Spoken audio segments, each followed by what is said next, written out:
Assalamualaikum warahmatullahi wabarakatuh. Perkenalkan, nama saya Desi Kumalasari dengan NIM 19240007. Di sini saya akan membahas mengenai materi perencanaan pesisir.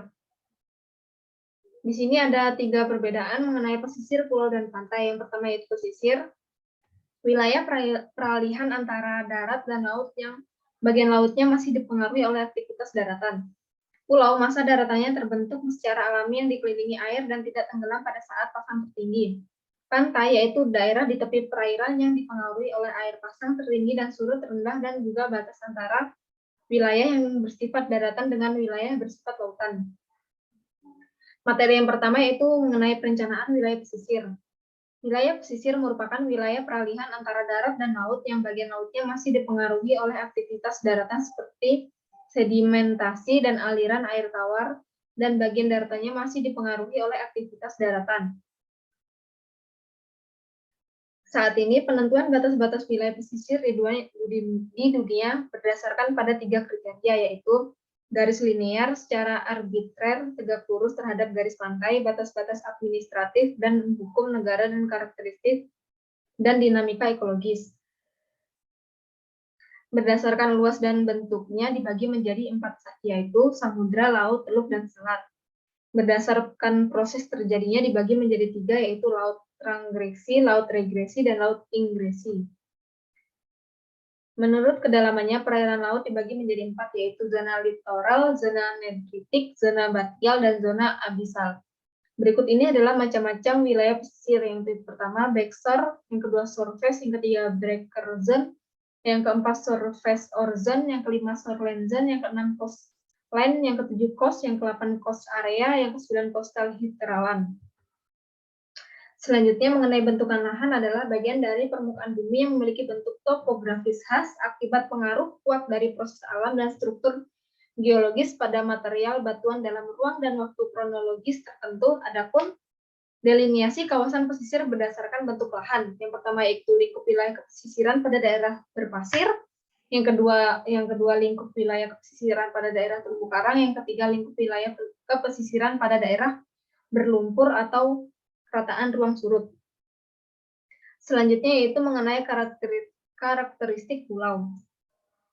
Ada beberapa karakteristik pulau-pulau kecil adalah secara ekologis terpisah dari pulau induknya, memiliki batas fisik yang jelas dan terpencil dari habitat pulau induk, sehingga bersifat insular, mempunyai sejumlah besar jenis endemik dan keanekaragaman tipikal.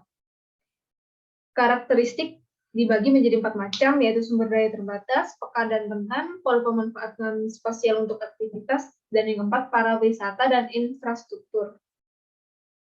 Sumber air tawar dibagi menjadi 4 macam, yaitu fisiografi, yaitu letak suatu daerah yang dilihat berdasarkan bentuk fisik daerah tersebut, mulai dari garis lintang dan garis bujur, posisi dengan daerah lain, batuan yang ada di dalam bumi, relief permukaan bumi, serta kaitannya dengan laut. Iklim dan hidrologi adalah kondisi cuaca di wilayah tertentu dalam periode waktu yang lama. Hidrologi adalah cabang ilmu geografi yang mempelajari pergerakan, distribusi, dan kualitas air di seluruh bumi, termasuk siklus hidrologi dan sumber daya air. Geologi yaitu ilmu mengenai batuan, merupakan bagian dari hidrologi, mempelajari penyebaran dan pergerakan air tanah dalam tanah dan batuan di kerak bumi. Tanah dan vegetasi yaitu dalam ekologi adalah istilah untuk keseluruhan komunitas tumbuhan di seluruh tempat tertentu, mencakup baik perpaduan komunal dari jenis-jenis flora, penyusunannya, maupun di tutupan lahan yang dibentuknya. Selanjutnya mengenai atol. Atol merupakan salah satu bagian dari laut. Atol merupakan sekumpulan terumbu karang yang berbentuk melingkar atau mendekati melingkar menyerupai sebuah cincin yang mengelilingi sebuah laguna di dalamnya. Jadi atol ini bisa kita lihat sebagai sebuah cincin yang menyelimuti laguna. Keberadaan atol ini sendiri pada mulanya mengelilingi sebuah pulau vulkanik yang sudah mati atau tidak aktif lagi. Yang kedua yaitu membahas mengenai tipologi dan dinamika pesisir. Garis pantai merupakan garis imajiner yang tercipta dan menjadi pembatas air laut dengan daratan, dan garis ini dapat juga berganti sesuai dengan keadaan pasang surut air laut. Indonesia memiliki garis pantai terpanjang kedua. Perubahan iklim juga berdampak pada Indonesia dengan kenaikan permukaan laut yang diprediksi akan menjadi penyebab hilangnya pesisir di Jakarta. Pantai bagian laut utara, Jawa, dan barat daya Sulawesi banyak ditemui budaya tambak udang. Kondisi pantai utara juga lebih berlumpur dibandingkan dengan selatan yang identik dengan ombak besar. Tipologi dibagi menjadi dua macam, yaitu pertama mengenai primer dan sekunder. Dinamika pesisir juga merupakan perubahan ruang dan waktu kawasan pesisir yang disebabkan berbagai tenaga baik endogen maupun eksogen.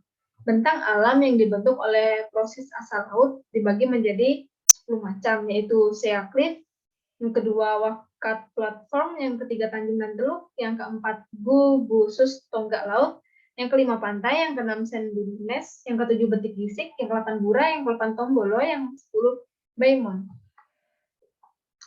Mengenai bentang alam yang dipengaruhi oleh proses asal laut dibagi menjadi dua macam, yaitu mengenai delta adalah suatu bentuk geometri yang menjorok keluar dari garis pantai atau lingkungan air lainnya seperti danau, waduk yang terbentuk saat sungai masuk ke dalam tubuh air.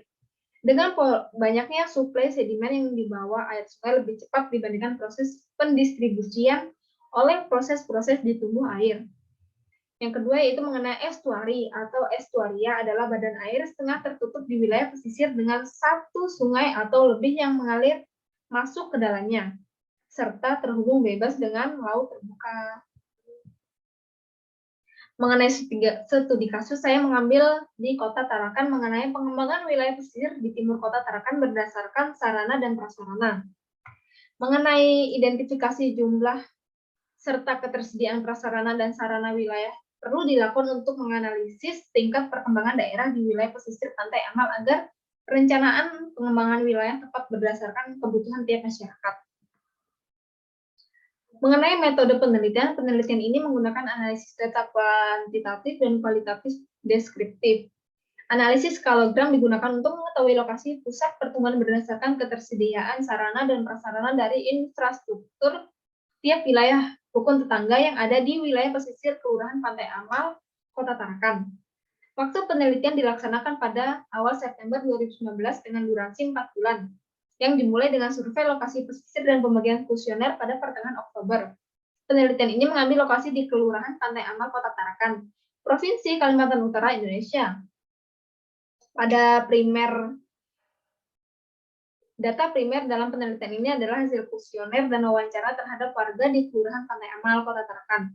Untuk data sekundernya sendiri terkait data statistik dan data masyarakat diperoleh dari Kelurahan Pantai Amal. Untuk responden penelitian ini adalah 100 warga Kelurahan Pantai Amal, yaitu dari RT 5 sampai dengan RT 15. Dari hasil penelitian berdasarkan analisis skalogram menunjukkan hierarki wilayah dibagi menjadi 4 tingkatan hierarki. Yang pertama yaitu hierarki 1 kategori tinggi, yang kedua hierarki 2 kategori sedang, dan ketiga hierarki 3 kategori rendah, hierarki 4 kategori sangat rendah. Kategori tersebut berdasarkan sarana dan prasarana di masing-masing RT.